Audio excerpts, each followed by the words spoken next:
Senior صحافی اور تجزیہ کار جاوید چودھری کے مطابق جم نے انکار میں سر ہلایا اور یقین لہجے میں بولا، ڈاکٹر صاحب قید ہی میں انتقال کر جائیں گے۔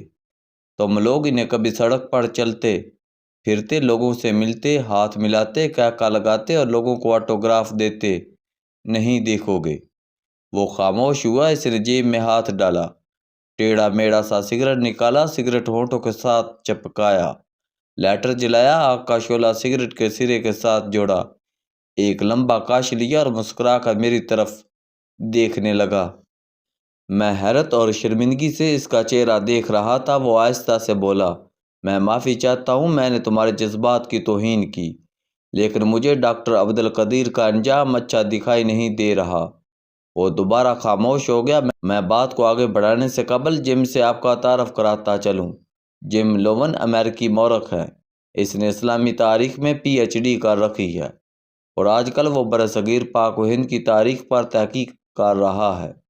وہ سال کے 3 ماہ بھارت اور پاکستان میں گزارتا ہے اور 6 ماہ نیو یارک میں۔ وہ پچھلے 6 برس سے پاکستان آ رہا ہے۔ وہ اس دوران نہ صرف پاکستان کی تاریخ، جغرافیہ، رسم و رواج اور پاکستانیوں کی نفسیات کا حافظ ہو چکا ہے، بلکہ وہ اس خطے کے لوگوں کو ہم سے زیادہ جانتا ہے۔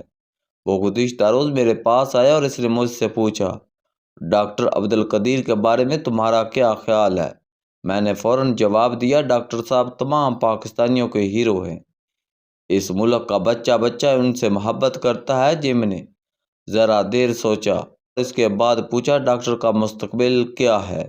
میں نے بغیر سوچے بغیر رکے جواب دیا، ڈاکٹر صاحب انشاءاللہ رہا ہوں گے، عوام میں پہنچیں گے اور لوگ انہیں عزت کی اس کرسی پر بٹھائیں گے جس کے وہ اہل اور حقدار ہیں۔ جم نے میری بات غور سے سنی، ذرا دیر سوچا اور اس کے بعد نرم آواز میں بولا، میں تم سے اتفاق نہیں کرتا، میرا خیال ہے ڈاکٹر عبدالقدیر کبھی رہا نہیں ہوں گے۔ میں نے اس سے اس آبزرویشن کی وضاحت چاہی تو وہ بولا، میں سمجھتا ہوں ڈاکٹر صاحب قیدی میں انتقال کر جائیں گے۔ تم لوگ انہیں کبھی سڑک پر چلتے پھرتے، لوگوں سے ملتے، ہاتھ ملاتے، کہکا لگاتے اور لوگوں کو آٹوگراف دیتے نہیں دیکھو گے۔ میں نے بے چینی اور اضطراب میں پہلو بدلا۔ وہ دوبارہ گویا ہو، تم مجھے ایک سوال کا جواب دو۔ میں خاموشی سے اس کی طرف دیکھتا رہا۔ وہ بولا، کیا ڈاکٹر عبدالقدیر اس ملک کے ہیرو ہیں؟ میں نے اس بات میں سر ہلا دیا۔ وہ فوراً بولا، تمہاری یہاں میرے تھیسس کی بنیاد ہے۔ مسلمان ایک ایسی بدقسمت قوم ہے جس کے ہیروز کا انجام ہمیشہ برا ہوتا ہے۔ تم حضرت امام حسین علیہ السلام سے ٹیپو سلطان تک اپنے تمام ہیروز کی تاریخ نکال کر دیکھ لو اور بتاؤ ان کا انجام کیا ہوا تھا۔ حضرت امام حسین علیہ السلام کیسے شہید ہوئے تھے؟ حضرت خالد بن ولید کی زندگی کا آخری حصہ کیسے گزرا؟ موسیٰ بن نصیر کا کیا بنا؟ طارق بن زیاد کا انجام کیا ہوا؟ محمد بن قاسم بے بسی کے کس عالم دنیا سے رخصت ہوا اور سراج الدولہ اور ٹیپو سلطان کو کس نے کفن دیا تھا؟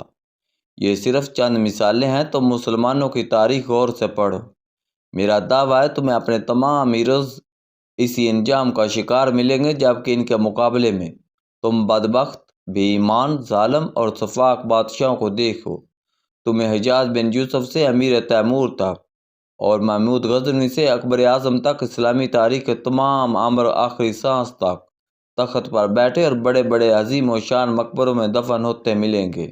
لہٰذا میری تحقیق ہے، مسلمان اپنے ہر ویلن کو آخری سانس تک عزت دیتے ہیں، جبکہ اپنے ہیروز کو قید خانوں، جنگوں اور بیماریوں کے حوالے کر دیتے ہیں۔ مسلمان اپنے ہر ویلن کے ساتھ وفاداری نبھاتے ہیں، جبکہ ہیروز کے ساتھ دغا کرتے ہیں، انہیں فریب دیتے ہیں اور ان کے ساتھ دھوکہ کرتے ہیں۔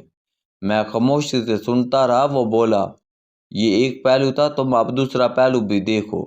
پاکستانی قوم نے پچھلے 60 برسوں میں اپنے تمام ہیروز کے ساتھ کیا سلوک کیا؟ قائد اعظم اس ملک کے بانی تھے۔ تم بانی پاکستان کے آخری لمحات دیکھو۔ قائد اعظم کو زیارت سے کراچی لایا گیا۔ کراچی ایئرپورٹ پر صرف ایک ایمبولینس کھڑی تھی، یہ گاڑی راستے میں خراب ہو گئی۔ قائد اعظم کا سانس اکھڑ گیا۔ محترمہ فاطمہ جناح نے قائد اعظم کا اسٹریچر فٹ پاتھ پر رکھوا دیا۔ مکھیاں بار بار ان کی ناک اور منہ پر بیٹھتی تھی۔ قائد اعظم بے چینی سے آنکھیں کھولتے تھے اور فاطمہ جناح بے بسی کے عالم انہیں دیکھ کر رہ جاتی تھی۔ قائد اعظم اس عالم میں فٹ پاتھ پر انتقال فرما گئے۔ آپ لوگوں نے فاطمہ جناح کو مادر ملت کا خطاب دیا۔ آپ نے پھر اس مادر ملت کا کیا انجام کیا؟ ایوب خان نے کھلے جلسوں میں مادر ملت کے کردار پر کیچڑ اچھالا تھا۔ ذوالفقار علی بھٹو نے پریس کانفرنس میں انکشاف کیا، مادر ملت نے شادی کیوں نہیں کی تھی۔ یہ الزام اخلاق سے اس قدر گرا ہوا تھا کہ غیر ملکی صحافیوں تک کی آنکھوں سے آنسو نکل آئے۔ خان لیاقت علی خان بھی تم لوگوں کے ہیرو تھے۔ تم نے ان کے ساتھ کیا سلوک کیا؟ تم آج تک ان کے قتل کی وجہ تک معلوم نہیں کر سکے۔ حسین شہید سہروردی بھی ایک ایماندار سیاستدان تھے۔ وہ لبنان میں انتقال کر گئے۔ ان کی بیٹی کے پاس لاش لانے کے لیے رقم نہیں تھی اور حکومت اس کی بے بسی پر کہہ لگاتی رہی تھی۔ ذوالفقار علی بھٹو بھی اس ملک کے ہیرو تھے۔ اس بھٹو کا کیا انجام ہوا؟ انہیں پھانسی پر لٹکا دیا گیا اور قوم خاموش رہی۔ اور جنرل ضیاء اللہ کو تم لوگ فاتح عروس کہتے تھے۔ اس فاتح عروس کا کیا انجام ہوا؟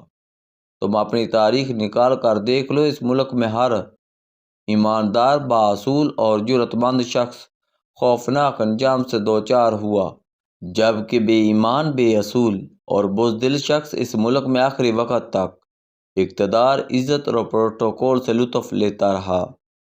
تم ملک غلام محمد سے صدر پرویز مشرف تک اپنی ساری تاریخ کنگال کر دیکھ لو۔ تمہیں ہر مجرم جیل سے باہر اور ہر بے گناہ اور معصوم شخص قید میں نظر آئے گا۔ وہ سانس لینے کے لیے رکا۔ میں نے بے چینی سے ایک اور کروٹ بدلی۔ اس نے ہاتھ کے اشارے سے مجھے روکا اور ایک لمبا سانس بھر کر بولا، تم تازہ ترین صورتحال بھی دیکھ لو۔